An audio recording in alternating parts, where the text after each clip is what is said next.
નમસ્કાર તાલીમાર્થી મિત્રો, ઔદ્યોગિક તાલીમ સંસ્થા રાજકોટથી હું આશિષ ગોરવાડિયા, ઇન્સ્ટ્રક્ટર એમ્પ્લોયબિલિટી સ્કિલ્સ. આજના સેશનમાં આપ સૌનું હાર્દિક સ્વાગત કરું છું. મિત્રો, આપણે લોકો શીખી રહ્યા છીએ સેમેસ્ટર 2માં ટોપિક 8. ટોપિકનું ટાઇટલ છે બેઝિક સ્કિલ્સ ફોર સક્સેસ, જેમાં ચેપ્ટર નંબર 36. ચેપ્ટરનું ટાઇટલ છે સ્ટ્રેસ મેનેજમેન્ટ.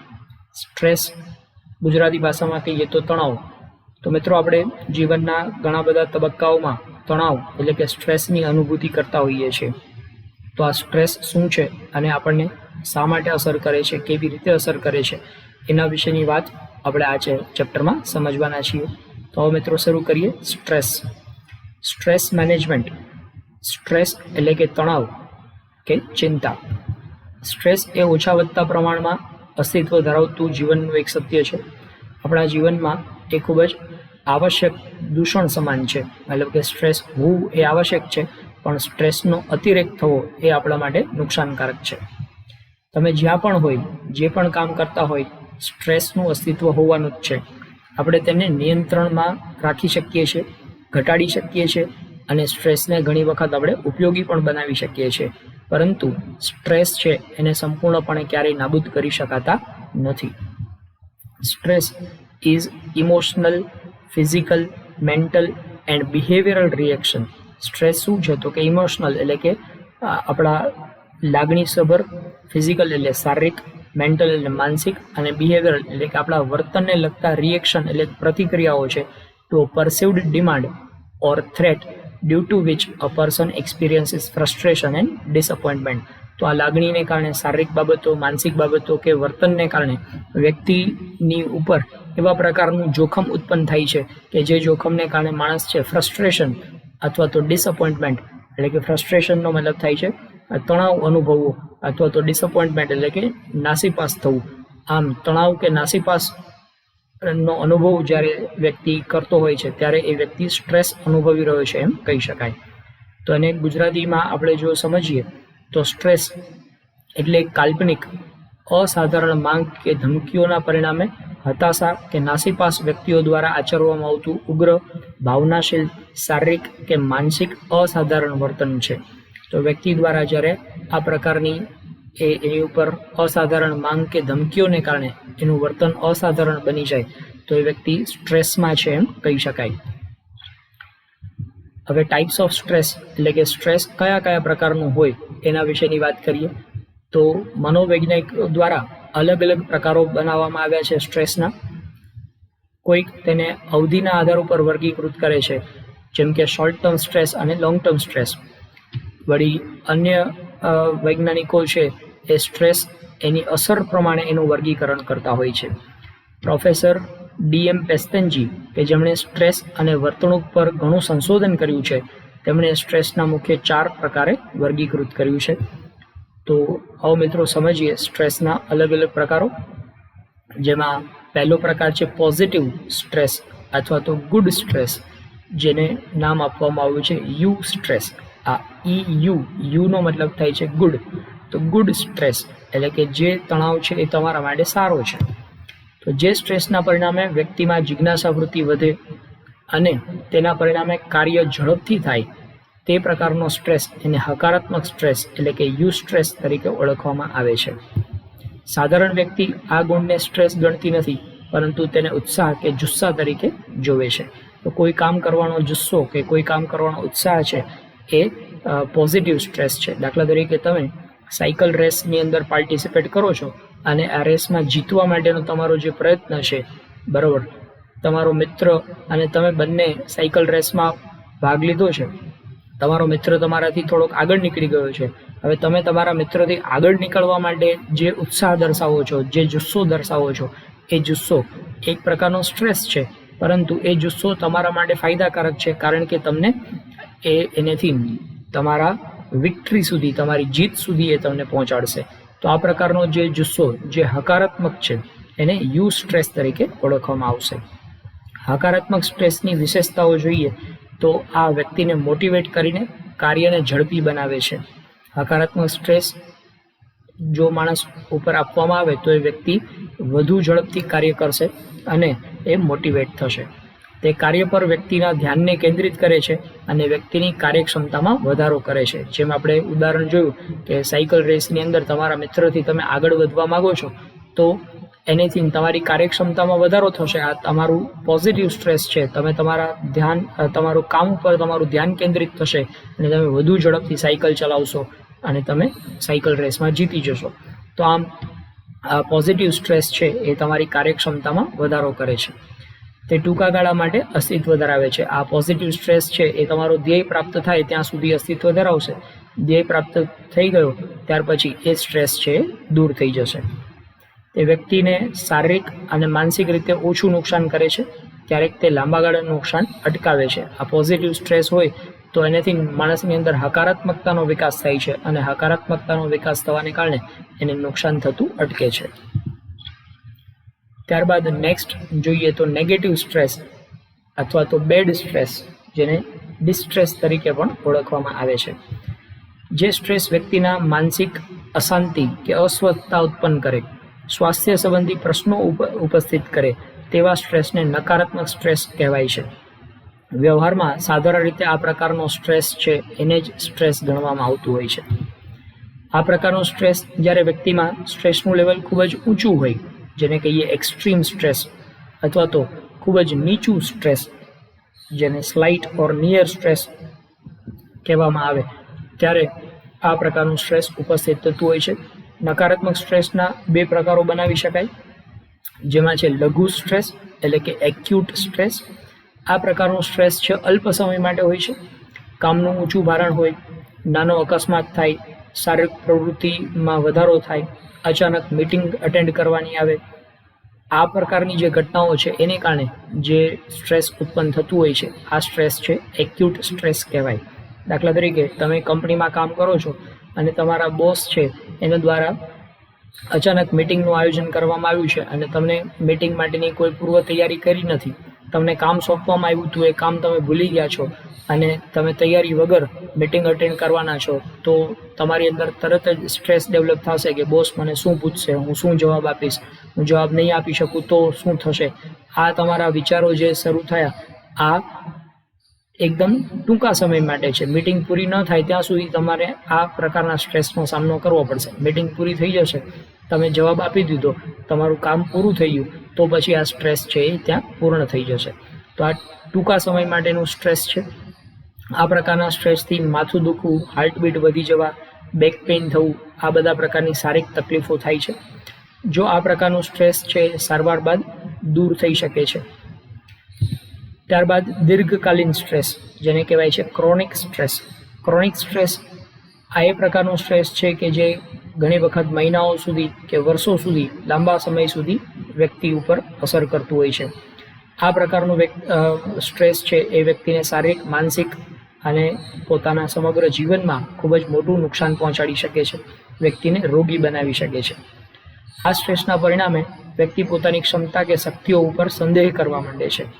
જ્યારે વ્યક્તિ લાંબા સમય સુધી સ્ટ્રેસમાં પસાર થતો હોય તો વ્યક્તિને એમ લાગે છે કે હું કોઈ પ્રકારની ક્ષમતા ધરાવતો નથી, અથવા તો મારી અંદર એવી કોઈ તાકાત નથી કે જેથી કરીને હું આ સ્ટ્રેસને દૂર કરી શકું. વ્યક્તિ પોતે જ પોતાની ઉપર શંકા કરવા માંડે છે કે હું કોઈ યોગ્ય વ્યક્તિ નથી, અથવા તો મારી અંદર કોઈ યોગ્ય લાયકાત નથી, એના કારણે મારે આ સ્ટ્રેસનો સામનો કરવો પડે છે. તો એ ખૂબ જ નુકસાનકારક સ્ટ્રેસ છે. ત્યારબાદ નેક્સ્ટ એનો પ્રકાર છે હાઈપર સ્ટ્રેસ. જ્યારે વ્યક્તિ એટલી હદે હતાશામાં આવી જાય કે તે પોતાની ક્ષમતા મુજબનું કાર્ય પણ કરવા માટે અસમર્થ થઈ જાય, તો આવા પ્રકારના સ્ટ્રેસને હાઈપર સ્ટ્રેસ તરીકે ઓળખવામાં આવે છે.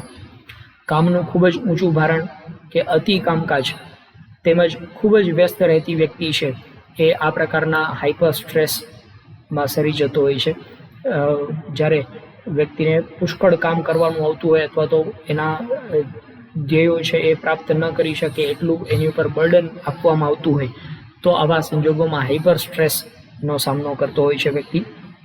ઘણી વખત તમે લોકોએ જોયું હશે કે કોઈ કંપનીના સેલ્સમેન છે એ લોકોને ખૂબ જ ઊંચા ધ્યેય આપી દેવામાં આવતા હોય અને એક ધ્યેય હજી પૂરો ન થયો હોય ત્યાં તરત જ બીજો ધ્યેય એને આપી દેવામાં આવે, એટલું સેલ્સ તો એને કરવાનું જ. જો એટલું સેલ્સ નહીં કરે તો એને નોકરીમાંથી કાઢી મૂકવામાં આવશે અથવા તો એનો પગાર કાપી લેવામાં આવશે.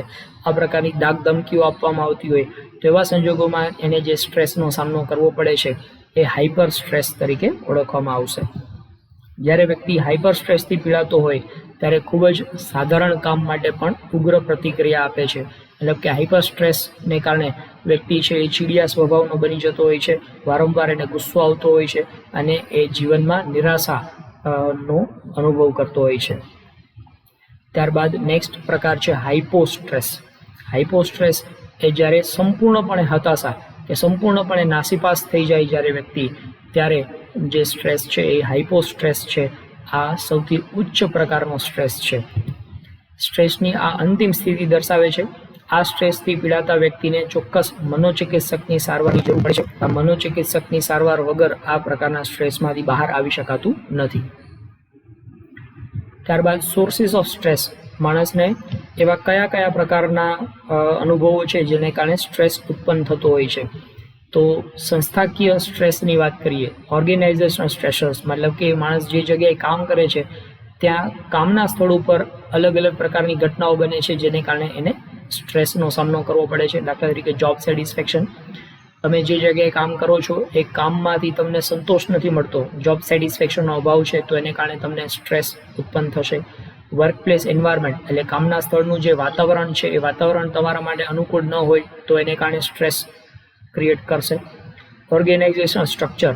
તમે જે સંસ્થામાં કામ કરો છો એ સંસ્થાનું સંસ્થાકીય માળખું જે છે એ યોગ્ય પ્રમાણનું ન હોય તો એને કારણે પણ તમારે સ્ટ્રેસનો સામનો કરવો પડતો હોય છે. Role in the organization. તમે જે સંસ્થામાં કામ કરો છો એ સંસ્થામાં તમારી ભૂમિકા એ જ અસ્પષ્ટ હોય, તમારે શું કામ કરવાનું છે, શું કામ નથી કરવાનું, આ બધું અસ્પષ્ટ છે, તો એને કારણે પણ સ્ટ્રેસ ઉત્પન્ન થતો હોય છે. Career deployment. મતલબ તમારી કારકિર્દીને લગતા જ્યારે તમારી સામે પ્રશ્નો ઉપસ્થિત થાય, તમારી કારકિર્દીમાં તમે આગળ વધી શકશો કે નહીં એને લગતા પ્રશ્નો ઉપસ્થિત થાય તો એને કારણે પણ વ્યક્તિ સ્ટ્રેસનો સામનો કરતો હોય છે. ત્યારબાદ જોબ લૂઝિંગ થ્રેટ્સ. ત્યારબાદ જોબ લૂઝિંગ થ્રેટ મતલબ કે ઘણી વખત નોકરી ગુમાવવાનો ડર હોય, કોઈ કામ નહીં કરો તો તમને આ નોકરીમાંથી કાઢી મૂકવામાં આવશે, આવી ધમકી આપવામાં આવતી હોય તો એને કારણે પણ વ્યક્તિ છે એ સ્ટ્રેસનો અનુભવ કરે છે. બિહેવિયર ઓફ મેનેજમેન્ટ ઓર કો સ્ટાફ.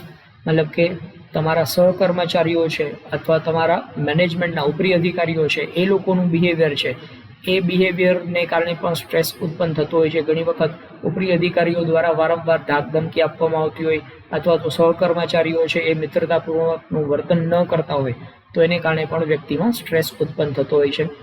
ત્યારબાદ રિલેશનશિપ. તમે જે જગ્યાએ કામ કરો છો ત્યાં અન્ય લોકોની સાથેના તમારા સંબંધો કેવા છે એને કારણે પણ સ્ટ્રેસ ઉત્પન્ન થતો હોય છે. જ્યારે વારંવાર સહકર્મચારીઓ સાથે અથડામણ થતી હોય, વારંવાર મતભેદ સર્જાતા હોય, વારંવાર એ લોકોની સાથે બોલાચાલી થતી હોય તો એને કારણે પણ સ્ટ્રેસ ઉત્પન્ન થતો હોય છે. આ ઉપરાંત સેલરી એન્ડ બેનિફિટ્સ. તમે જે જગ્યાએ કામ કરો છો ત્યાં પગાર તમને નિયમિત ન મળતો હોય, અમુક પ્રકારના લાભો જે તમને મળવાના હોય એ લાભ નિયમિત રીતે ન મળે અથવા તો એમાં કોઈ કાપ કરી લેવામાં આવે અને ખોટી રીતે તમને એ લાભથી વંચિત રાખવામાં આવે તો એને કારણે પણ તમને સ્ટ્રેસનો અનુભવ થતો હોય છે. તો આ બધા ઓર્ગેનાઇઝેશનલ સ્ટ્રેસ છે. ત્યારબાદ વ્યક્તિગત સ્ટ્રેસર્સ એટલે કે ઇન્ડિવિડ્યુઅલ સ્ટ્રેસર. વ્યક્તિગત જીવનમાં પણ અલગ અલગ પ્રકારની સમસ્યાઓ ઉત્પન્ન થતી હોય છે, એને કારણે જે સ્ટ્રેસનો સામનો કરવો પડે. એમાં એબિલિટી ઓફ ડુઈંગ વર્ક, કામ કરવાની ક્ષમતા ઓછી હોય એને કારણે એને સ્ટ્રેસનો સામનો કરવો પડે. ફિઝિકલ ઓર મેન્ટલ ડિસેબિલિટી, શારીરિક કે માનસિક અક્ષમતા. વ્યક્તિ છે એ બીમાર પડી જાય તો બીમારીને કારણે એની શારીરિક ક્ષમતામાં ઘટાડો થાય તો એને કારણે સ્ટ્રેસનો સામનો કરવો પડે. મેન્ટલ ડિસેબિલિટી, માનસિક અક્ષમતાને કારણે સ્ટ્રેસ ઉત્પન્ન થતું હોય છે. ત્યારબાદ છે lack of knowledge.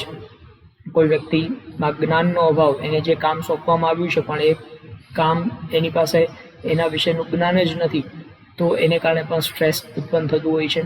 Lack of motivation એટલે પ્રોત્સાહન કે પ્રેરણાનો અભાવ હોય. લેક ઓફ એક્સપિરિયન્સ, અનુભવનો અભાવ હોય. સ્ટેટસ, પોતે જે સમાજની અંદર માન મોભો કે પ્રતિષ્ઠા ધરાવતો હોય એ માન મોભામાં પ્રતિષ્ઠામાં ઘટાડો થાય એને કારણે પણ એને સ્ટ્રેસ ઉત્પન્ન થતો હોય છે. લાઇફસ્ટાઇલમાં પરિવર્તન આવે એને કારણે પણ સ્ટ્રેસ ઉપસ્થિત થાય છે. બેનિફિટ્સ એન્ડ વેલ્યુઝ, તમારા ચોક્કસ જે જીવન મૂલ્યો છે એ જીવન મૂલ્યોમાં પરિવર્તન આવે એને કારણે પણ સ્ટ્રેસ ઉત્પન્ન થતું હોય છે. ત્યારબાદ છે સોશિયલ ઓર ફેમિલી પ્રોબ્લેમ્સ, સામાજિક કે કુટુંબને લગતા કંઈ પ્રોબ્લેમ કે કોઈ પરિસ્થિતિ એવી આવે કે જેને તમે કંટ્રોલ ન કરી શકો તો એને કારણે પણ સ્ટ્રેસનો સામનો કરવો પડતો હોય છે. અને પર્સનાલિટી એટલે કે વ્યક્તિગત જે સામર્થ્ય છે એમાં ઘટાડો થાય તો એને કારણે પણ વ્યક્તિને સ્ટ્રેસનો સામનો કરવો પડતો હોય છે. તો આમ સંસ્થાકીય રીતે અલગ અલગ પ્રકારના પરિબળો છે જે વ્યક્તિ ઉપર સ્ટ્રેસનું નિર્માણ કરતા હોય છે. એવી રીતે અમુક વ્યક્તિગત પરિબળો છે એ પણ વ્યક્તિ ઉપર સ્ટ્રેસનું નિર્માણ કરતા હોય છે. ત્યારબાદ સ્ટ્રેસ ઉત્પન્ન કરનારા મુખ્ય કારણોની જો આપણે વાત કરીએ તો એમાં સૌથી પહેલું કારણ છે થ્રેટ્સ, એટલે કે ધાક ધમકી.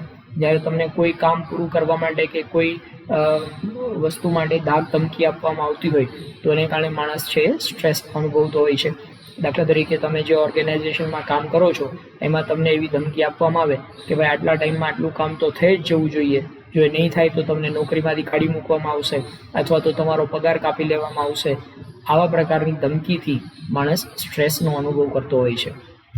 ત્યારબાદ ફ્રસ્ટ્રેશન, ઘણું બધું કામ એક સાથે આવી પડે તો કયું કામ પૂરું કરવું ને કયું કામ બાકી રાખવું, કયું કામ પહેલાં કરવું ને કયું કામ પછી કરવું, આમ માણસ છે ફ્રસ્ટ્રેટ થઈ જાય છે, દિશાવિહીન થઈ જાય છે. તો આ ફ્રસ્ટ્રેશન છે એને કારણે પણ સ્ટ્રેસ ઉત્પન્ન થતું હોય છે. ત્યારબાદ ચેન્જ એટલે કે પરિવર્તન, માણસના જીવનમાં અલગ અલગ પ્રકારના પરિવર્તનો આવે તો એ પરિવર્તનની સાથે જો એ સાનુકૂળતા ન સાધી શકે તો એને કારણે માણસને સ્ટ્રેસ ઉત્પન્ન થતો હોય છે. દાખલા તરીકે કામકાજના સમયમાં પરિવર્તન આવવું અથવા તો તમારી શિફ્ટમાં ચેન્જ આવે. દાખલા તરીકે તમે અત્યાર સુધી ડે શિફ્ટમાં કામ કરતા હતા અને અચાનક તમને નાઇટ શિફ્ટમાં મૂકી દેવામાં આવે તો આને કારણે પણ માણસ છે એ શિફ્ટ ચેન્જ થવાને હિસાબે સ્ટ્રેસનો અનુભવ કરશે, કારણ કે એને અલગ શિફ્ટની સાથે પોતાનું રૂટીન છે સેટ કરવું પડશે. તો એને કારણે પણ સ્ટ્રેસ અનુભવ થતો હોય છે. ત્યારબાદ કોન્ફ્લિક્ટ એટલે મતભેદ, તમે જે જગ્યાએ કામ કરો છો એ લોકોની સાથેના મતભેદ અથવા તો તમારા કુટુંબના સભ્યોની સાથેના મતભેદ, આ મતભેદને કારણે પણ સ્ટ્રેસ ઉત્પન્ન થતો હોય છે. ત્યારબાદ પ્રેશર, ઘણી વખત કામનું વધારે પડતું પ્રેશર છે એને હિસાબે પણ સ્ટ્રેસનું સર્જન થતું હોય છે. આ પ્રેશરને જો તમે બરાબર રીતે હેન્ડલ ન કરી શકો તો એવા સંજોગોમાં સ્ટ્રેસનો સામનો કરવો પડતો હોય છે. ત્યારબાદ managing the stress, short term stress and long term stress. હવે કોઈ પણ પ્રકારનું સ્ટ્રેસ હોય, લાંબા ગાળાનું સ્ટ્રેસ હોય કે ટૂંકા ગાળાનું સ્ટ્રેસ, આ સ્ટ્રેસને મેનેજ કરવા માટે આપણે કેવા પ્રયત્નો કરવા જોઈએ એના વિશે વાત કરીએ. તો સ્ટ્રેસ ઉત્પન્ન કરનારા પરિબળોને ઓળખો અને તેને દૂર કરો. સ્ટ્રેસ દૂર કરવા માટે વ્યક્તિએ પોતાના સ્વયંનું મૂલ્યાંકન કરવું પડશે. સ્ટ્રેસ ઉત્પન્ન કરનારા પરિબળો કે કારણોને શોધો અને જે કારણોસર સ્ટ્રેસ ઉત્પન્ન થતું હોય એ કારણોને જ દૂર કરવાની કોશિશ કરો. સંભવિત નવી પરિસ્થિતિઓ માટે હંમેશા તૈયાર રહો, કારણ કે જીવનમાં હંમેશા માટે કંઈક ને કંઈક પરિસ્થિતિઓમાં પરિવર્તન તો આવવાના જ છે. તો જે પરિવર્તન આવશે એના માટે આગોતરું આયોજન કરશો તો એનેથી આ સ્ટ્રેસને દૂર કરી શકાશે અથવા તો સ્ટ્રેસને હળવો કરી શકાશે. સ્ટ્રેસના સમયે રિફ્રેશ થવા માટે, મોટિવેટ થવા માટે, રીએનર્જાઇઝ થવા માટેનો પૂરતો સમય લ્યો જેથી કરીને સ્ટ્રેસને ઘટાડી શકાય. ખરાબ આદતો, ખરાબ ખાનપાન કે આચાર વિચાર છે એનેથી હંમેશા દૂર રહો તો પણ સ્ટ્રેસને ઘટાડી શકાય છે. હંમેશા હકારાત્મક બનાવો, ઘટનાઓ હોય, સ્થિતિઓ હોય કે કોઈ પ્રશ્નો છે એનું પરિપક્વ બનીને મૂલ્યાંકન કરો અને એની સાથે અનુકૂળતા સાધવાનો પ્રયત્ન કરો. કોઈ પણ બાબતે ફરિયાદી ન બનો, કારણ કે દરેક વ્યક્તિને તકલીફનો સામનો તો કરવાનો જ હોય છે. મારે જ હંમેશા તકલીફ આવે છે કે મને જ હંમેશા આ બધું મારી સાથે જ આ દુર્ઘટનાઓ થાય છે, એવા પ્રકારનું નકારાત્મક વલણ નહીં કેળવવાનું. જો એ નકારાત્મક વલણ કેળવશો તો એનાથી સ્ટ્રેસ વધશે. એને બદલે પરિસ્થિતિનો સામનો કેવી રીતે કરી શકાય એના માટેના રસ્તાઓ કાઢો તો તમે સરળતાથી સ્ટ્રેસને મેનેજ કરી શકશો. ત્યારબાદ સ્ટ્રેસને નિયંત્રણ કરવા માટે સૌથી ઉચિત રસ્તો છે એક્સરસાઇઝ એટલે કે વ્યાયામ, કસરત. જો તમે કસરત કરશો તો એનેથી સ્ટ્રેસને દૂર કરી શકાશે. આ ઉપરાંત સ્ટ્રેસ દૂર કરવા માટે મનપસંદ પ્રવૃત્તિ કરો, મનગમતું સંગીત સાંભળો, મિત્રોની સાથે સમય પસાર કરો, તો તમે સ્ટ્રેસને દૂર કરી શકશો. ત્યારબાદ મદદગાર લોકોનું ગ્રુપ બનાવો. જે લોકો તમને મદદરૂપ થઈ શકે, જે તમને તમારા સ્ટ્રેસના કારણો કયા છે એ શોધીને એને દૂર કરવા માટે તમને મદદરૂપ થઈ શકે એવા પ્રકારના મિત્રોની મદદ લો અને એ લોકોની સાથે ચોખવટપૂર્વક પ્રશ્નોનું ડિસ્કશન કરો, જેથી કરીને એ તમારા પ્રશ્નોને કેવી રીતે નિવારી શકાય એના માટે તમને સજેશન આપે, એડવાઇસ આપે અને તમારા પ્રશ્નોનું નિરાકરણ લાવવા માટે તમને મદદરૂપ થાય. તો આટલા સ્ટેપ્સનો ઉપયોગ કરીશું તો આપણે સ્ટ્રેસને દૂર કરવા માટે સફળ થઈ શકશું. આ ઉપરાંત સ્ટ્રેસને દૂર કરવા માટેની એક થિયરી બનાવવામાં આવી છે, જેને 4A થિયરી તરીકે ઓળખવામાં આવે છે. તો 4Aમાં ફર્સ્ટ એ છે અવોઇડ. અવોઇડ એટલે એની અવગણના કરવી. Avoid અનનેસેસરી stress. જે વસ્તુઓ તમારા હાથમાં નથી એવા પ્રકારની વસ્તુઓને અવોઇડ કરો. જેને કારણે તમને સ્ટ્રેસ આવતો હોય એ પ્રકારનું કામ જ ન કરો અથવા તો એ પ્રકારની ઘટનાઓથી દૂર રહો. તો એ પહેલું સ્ટેપ છે, અવોઇડ કરવું. ત્યાર પછી બીજો એ છે અલ્ટર. અલ્ટર એટલે બદલાવવું અથવા પરિસ્થિતિમાં પરિવર્તન લઈ આવવું. તો અલ્ટર સ્ટ્રેસફુલ સિચ્યુએશન. જે પ્રકારની પરિસ્થિતિ તમારી સામે આવે છે આ પરિસ્થિતિને બદલવાની કોશિશ કરો. જે પરિસ્થિતિથી તમને સ્ટ્રેસ અનુભવ થતો હોય એ પરિસ્થિતિને બદલીને તમને અનુકૂળ હોય, તમને યોગ્ય હોય એવા પ્રકારની પરિસ્થિતિમાં પ્રવેશ કરવાની કોશિશ કરો. તો એ અલ્ટરની થિયોરી છે. ત્યારબાદ છે એડેપ્ટ. એડેપ્ટ એટલે સાનુકૂળતા સાધવી.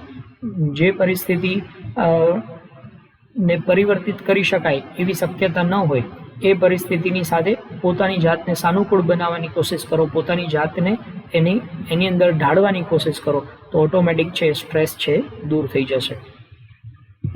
ત્યારબાદ એક્સેપ્ટ. એક્સેપ્ટ એટલે સ્વીકારી લેવું.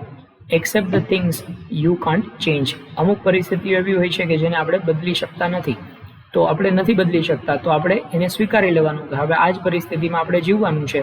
તો આ પરિસ્થિતિમાં કેમ સારી રીતે જીવી શકાય એના માટેના રસ્તાઓ ગોતો. એટલે ઓટોમેટિક સ્ટ્રેસ છે એ ઘટી જશે અને તમે સારું જીવન જીવવા માટે સફળ થઈ શકશો. તો આમ 4 વસ્તુ આપણે કીધી. અવોઇડ એટલે એવી પરિસ્થિતિઓને અવગણના કરો કે જે પરિસ્થિતિઓ તમને સ્ટ્રેસ આપતી હોય. અલ્ટર એટલે પરિસ્થિતિમાં પરિવર્તન લઈ આવવાની કોશિશ કરો જેથી કરીને સ્ટ્રેસ ઘટી જાય. એડેપ્ટ એટલે પરિસ્થિતિની સાથે સાનુકૂળતા સાધો, એને કારણે પણ સ્ટ્રેસમાં ઘટાડો થશે. અને જે પરિસ્થિતિઓમાં તમે કાંઈ જ કરી શકો એમ નથી, જે તમારા હાથમાં જ નથી એવી પરિસ્થિતિઓને સ્વીકારી લો, એટલે કે એક્સેપ્ટ. આમ આ 4A થી આપણે સ્ટ્રેસને હળવું કરી શકીએ અથવા તો ઘટાડી શકીએ. Thank you.